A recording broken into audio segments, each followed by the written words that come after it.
विद्यार्थियों, ऑनलाइन हिंदी शिक्षण व्यवस्था में मैं पुनः आपका एक बार स्वागत करता हूं।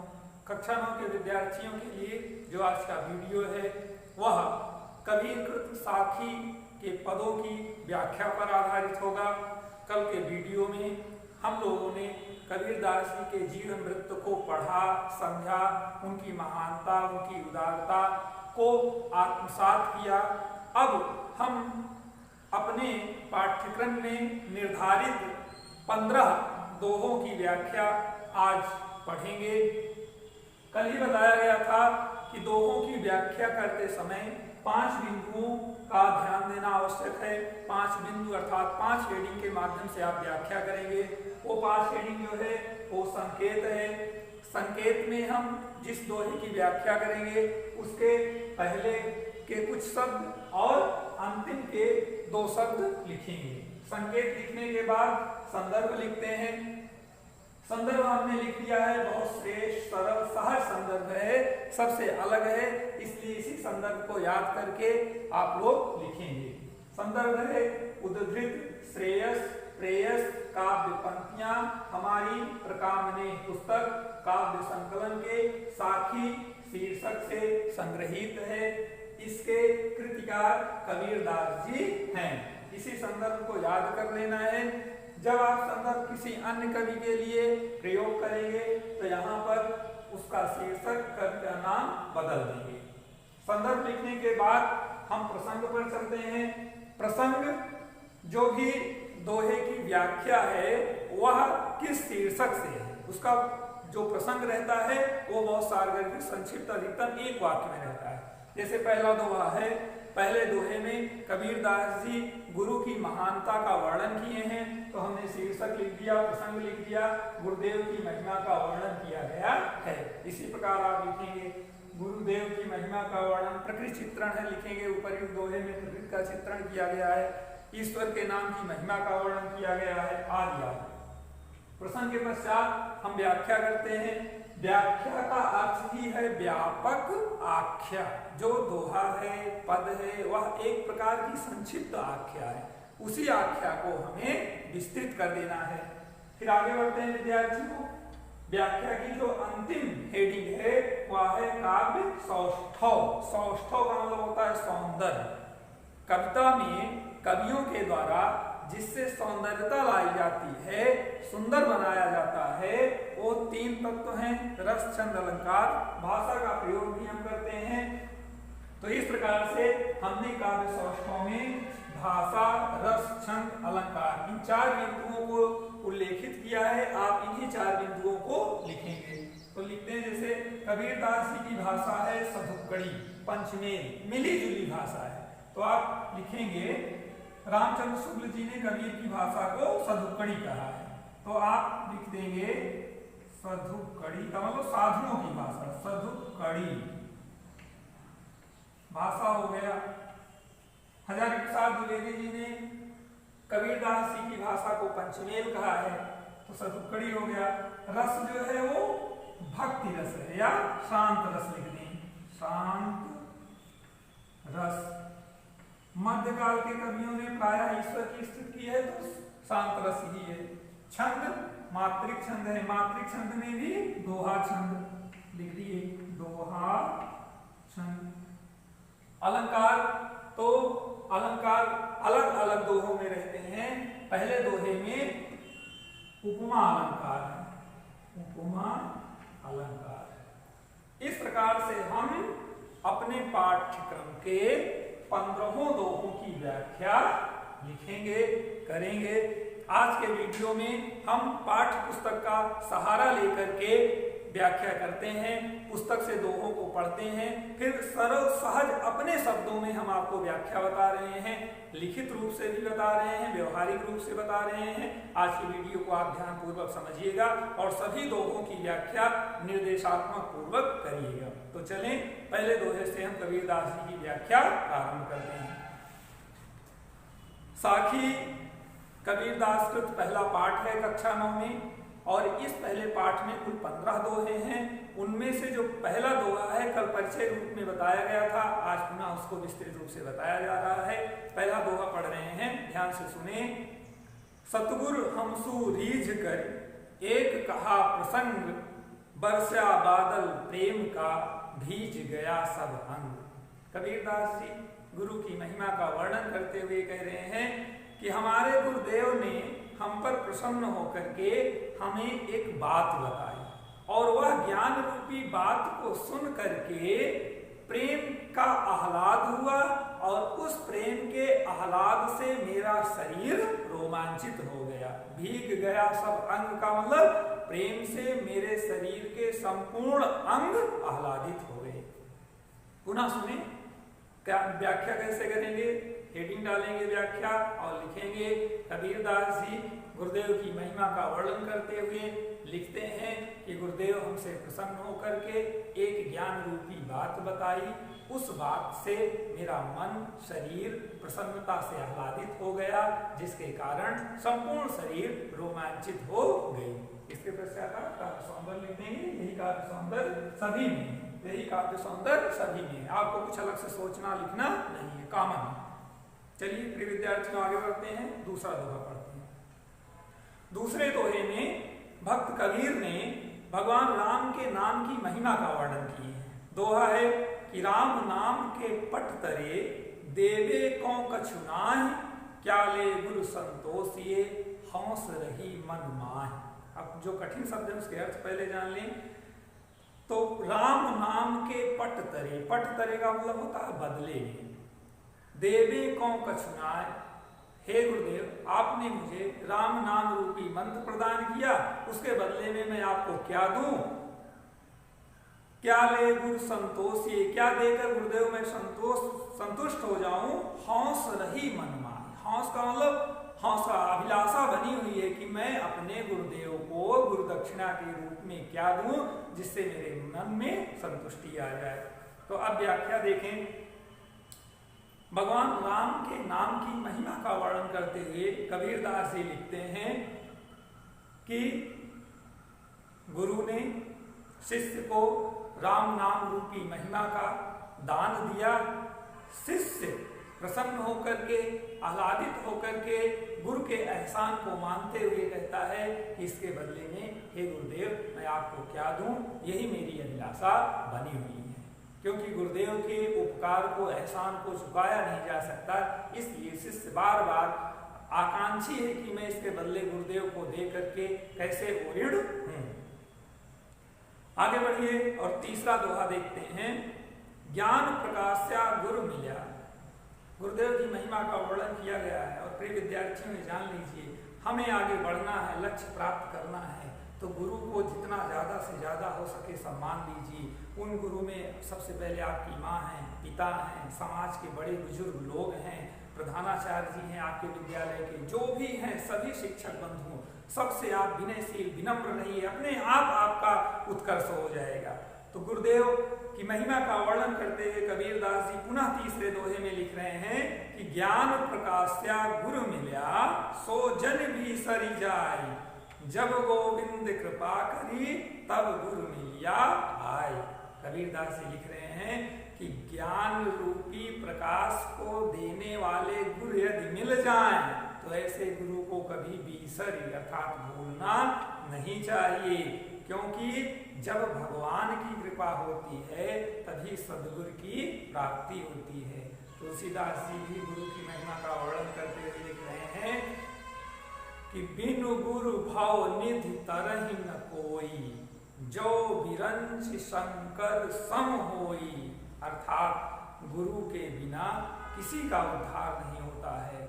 बिरंच का मतलब होता है ब्रह्मा, जो बिरंच शंकर सम होई, भगवान शंकर और ब्रह्मा के समान भी यदि आप हैं बुद्धि में, तब भी बिना गुरु के आपका उद्धार होना नहीं है।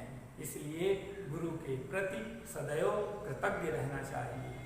आगे बढ़ते हैं और चौथा दोहा पढ़ते हैं। बहुत सुंदर दोहा है, ध्यान से देखें। माया दीपक नर पतंग, भ्रम भ्रम इवई पड़ंत, कहे कबीर गुर ज्ञान थे एक आध उपरंत। तो इस दोहे में जो कठिन शब्द है माया दीपक नर पतंग, पतंग का मतलब होता है पतंगा, कीट कीट पतंगों को भ्रम भ्रम इवै पड़त। कबीरदास जी कह रहे हैं कि यह संसार माया रूपी दीपक की तरह है और नर अर्थात मनुष्य भौतिक संसाधनों में कीट पतंगों की तरह दौड़ करके उस पर आकर्षित हो रहा है। जैसे आप घर में देखें, प्रकाश जल रहा है, तमाम कीट पतंगे उस पर मंडरा रहे हैं, दौड़ रहे हैं, प्रकाश के तरफ आकर्षित हो रहे हैं और प्रकाश में वो क्या करता है, कुछ समय आप बात देखिए तो नीचे जमीन में पड़े हुए। स्थिति देखिए, वही नर की स्थिति होती है। इसलिए भगवान की शरण में रहना चाहिए, आध्यात्मिक होना चाहिए। ज्यादा आप भौतिक संसाधनों में पड़ेंगे तो अंत में वही स्थिति होगी जो बल्ब के नीचे पड़े कीट पतंगों की रहती है। पुनः दोहे पर आए और देखें, माया दीपक नर पतन भ्रम भ्रम इवै पड़न, कहे कबीर गुरु ज्ञान थे एक आध होवरन। कबीरदास जी कह रहे हैं कि जिन्हें गुरु का ज्ञान मिल गया, अर्थात जो ज्ञानी पुरुष हो गया, वही इस भौतिक संसाधनों से दूर रहता है और उनमें एक आध नाम मात्र की संख्या है। 100 में 1 व्यक्ति 2 व्यक्ति ऐसा है जो आध्यात्मिक है, भगवान की शरण में रहता है, भौतिक संसाधनों से दूर रहता है और वही इस भवसागर से बच जाता है। 5वें में कबीरदास जी अहंकार के विषय में वर्णन करते हुए लिख रहे हैं कि जब मैं था तब हरि नहीं, अब गुर हैं हम नाही, प्रेम गली अति साकरी तामे दो न समाए। कितना सुंदर दोहा है। इसलिए विद्यार्थियों, आप साहित्य के प्रति रुचिकर बनिए, आप खूब गणित पढ़िए, खूब विज्ञान पढ़िए, ये सब आपको धन देंगे, आगे बढ़ाएंगे। लेकिन संसार में आपको जीना साहित्य सिखाता है। आपको शब्द से, शब्द और कृति ही संसार की 2 अमोघ शक्तियां हैं। किसी से बातचीत करना है, कुछ करना है तो वहाँ शब्द की आवश्यकता है। वहाँ आप गणित में नहीं बोलेंगे, विज्ञान में नहीं बोलेंगे, वो कोई भाषा नहीं है। इसलिए अपनी भाषा के प्रति अनुराग रखिए, आध्यात्मिक बनिए। इसीलिए संस्कृत, हिंदी जैसे विषय अनिवार्य रूप से पढ़ें। तो देखें, 5वें दोहे में कबीरदास जी कह रहे हैं कि जब मैं था तब गुरु नहीं। जब मैं था, मैं का मतलब अहंकार, जब तक मेरे अंदर अहंकार था, गुरु अर्थात गुरु का ज्ञान नहीं मिला, तब तक मेरे मन में पीड़ा थी। अब गुरु हैं हम ना आए, अब गुरु आ गए, हमें गुरुदेव मिल गए, गुरुदेव से ज्ञान मिल गया, हम ना आए। हमारा अहम जो था, अंधकार जो था, जो गुरूर था, वो नष्ट हो गया। प्रेम गली अति सांकरी, प्रेम की गली तो बहुत संकीर्ण है। तामे दो न समाए, जो प्रेमी व्यक्ति होता है उसके मन में अहंकार नहीं होता है, जो अहंकारी व्यक्ति होता है उसके मन में प्रेम नहीं होता है। इसलिए कबीरदास जी कह रहे हैं कि तामे दो न समाए, दोनों नहीं समा सकते हैं। भगवान राम स्पष्ट लिख रहे हैं, राम ही केवल प्रेम प्यारा। भगवान राम को जो सबसे ज्यादा प्रिय है वो क्या है?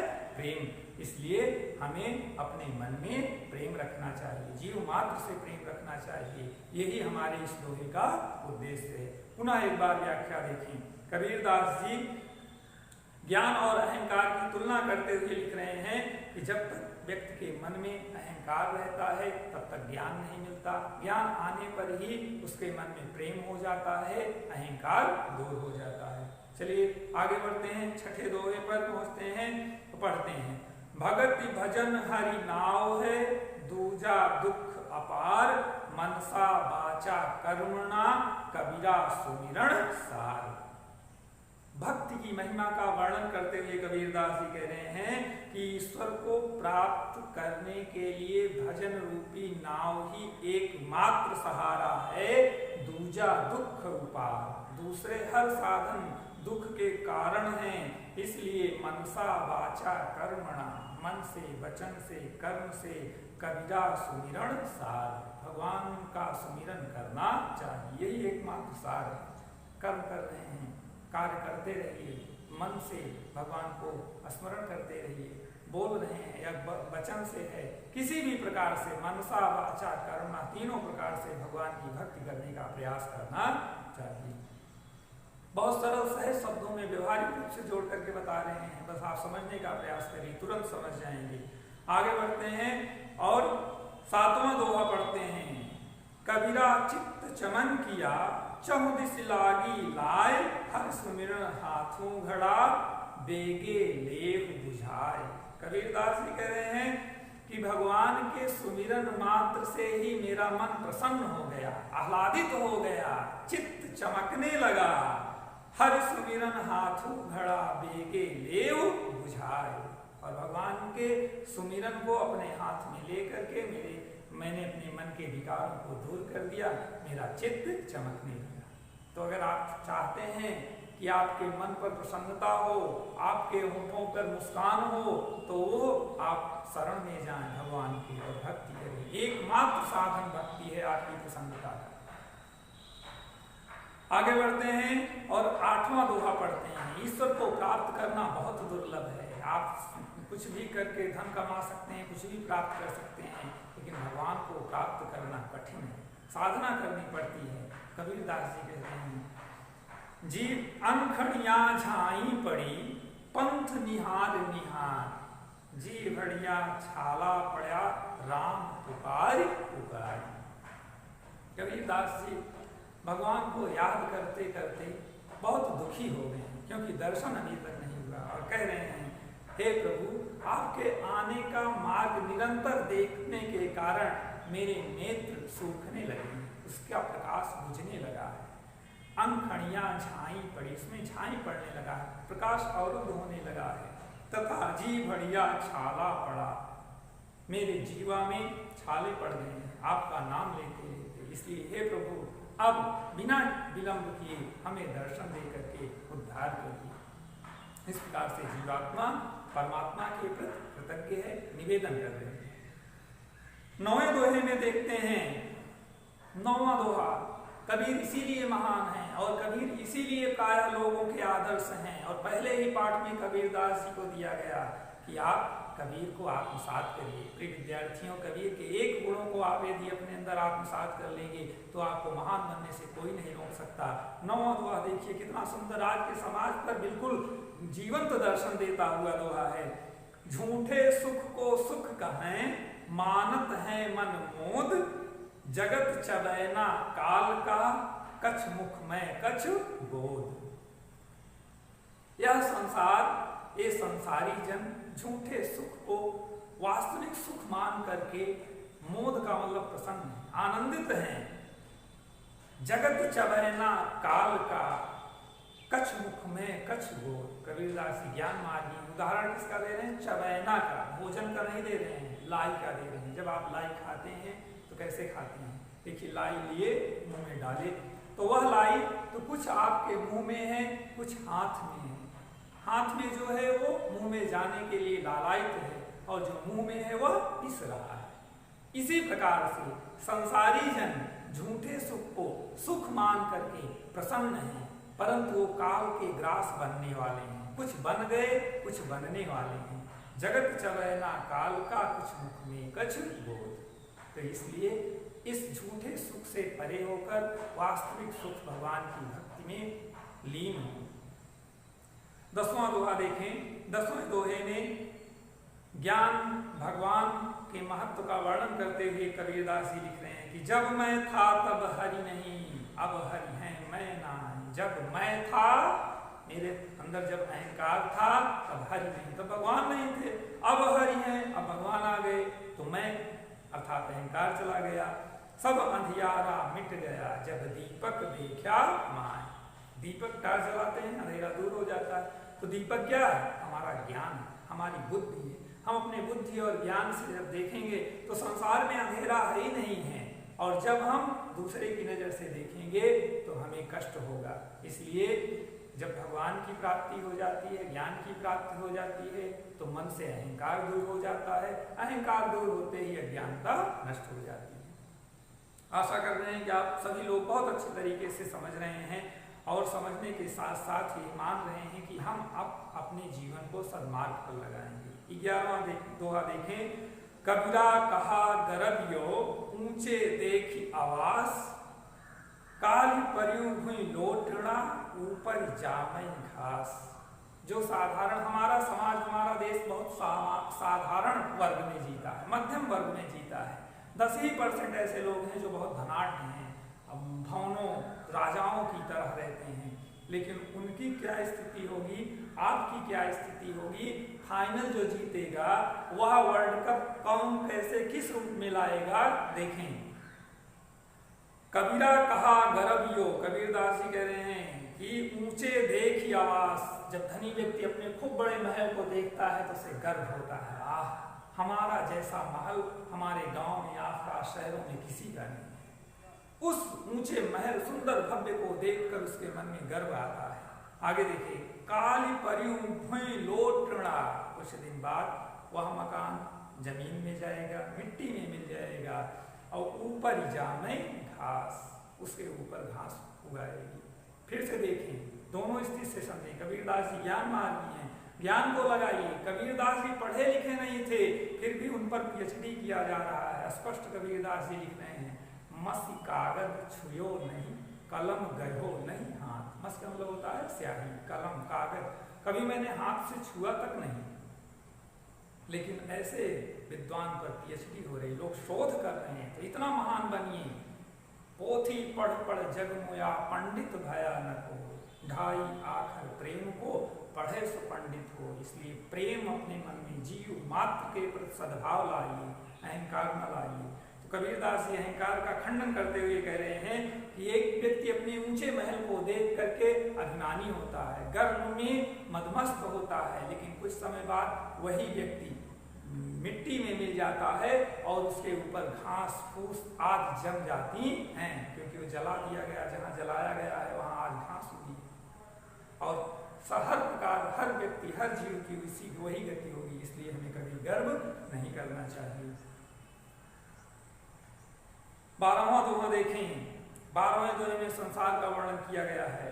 यह ऐसा संसार है जैसे सेंबल फूल, दिन दस के व्यवहार को झूठे रंग न फूल। कबीरदास जी कह रहे हैं यह संसार सेमल के फूल की तरह है। जैसे सेमल का खिला तो रहता है, आकर्षण तो होता है, लेकिन उसमें सुगंध नहीं रहती है, उसी प्रकार इस संसार जो भौतिक रूपी संसार है चमक दमक रहा है, लेकिन इसमें वास्तविकता कुछ नहीं है। आगे बढ़ते हैं और देखते हैं 13वां दोहा। ये अवसर चेत्या नहीं, पशु पाली दे, राम नाम जाना नहीं, अंत पड़ी मुख खे। अगर इस अवसर पर भी आप चेते नहीं तो पशु की तरह शरीर का ही पालन पोषण किया, राम नाम की महिमा का गान नहीं किया, तो अंत पड़ी मुख खे। अंत में मिट्टी में मिलेंगे और मुख में खे पड़ जाएगा।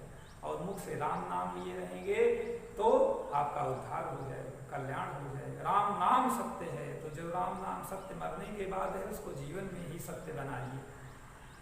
14वां दोहा देखें।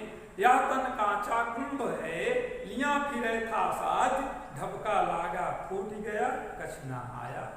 जिस सुंदर शरीर पर अभिमान कर रहे हैं वो तो मिट्टी के कच्चे घड़े के समान है, थोड़ा सा झटका लगा गिरा टूट गया।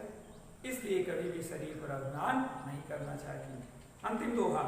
कबीरा कहा गर्भियो, देही देखी सुरंग, बीछड़िया मिलगो नहीं, ज्यों काचली भुजंग। कभी भी जीव को शरीर पर धन पर अभिमान नहीं करना चाहिए, क्योंकि जब वो बिछड़ जाता है तो दोबारा मिलता नहीं है। उसी प्रकार से जैसे सर्प का जो वस्त्र केंचुली है वो निकल जाने पर दोबारा उसको धारण नहीं कर पाता है, तो ये शरीर मिली है, इस नश्वर शरीर से खूब भगवान की भक्ति करें, यही कबीरदास जी का उद्देश्य है। हमने निर्देश पहले ही दे दिया है, इन्हीं 5 वीडियो में आपको व्याख्या करनी है। काव्य सौंदर्य कामन है, पुस्तक के दोहों को आप संकेत में लिखेंगे और सभी दोहों की व्याख्या जैसे हमने किया है उसी प्रकार से आप करेंगे। कल के वीडियो में अगले पाठ के विषय में पुनः चित्रण करेंगे। तब तक धन्यवाद।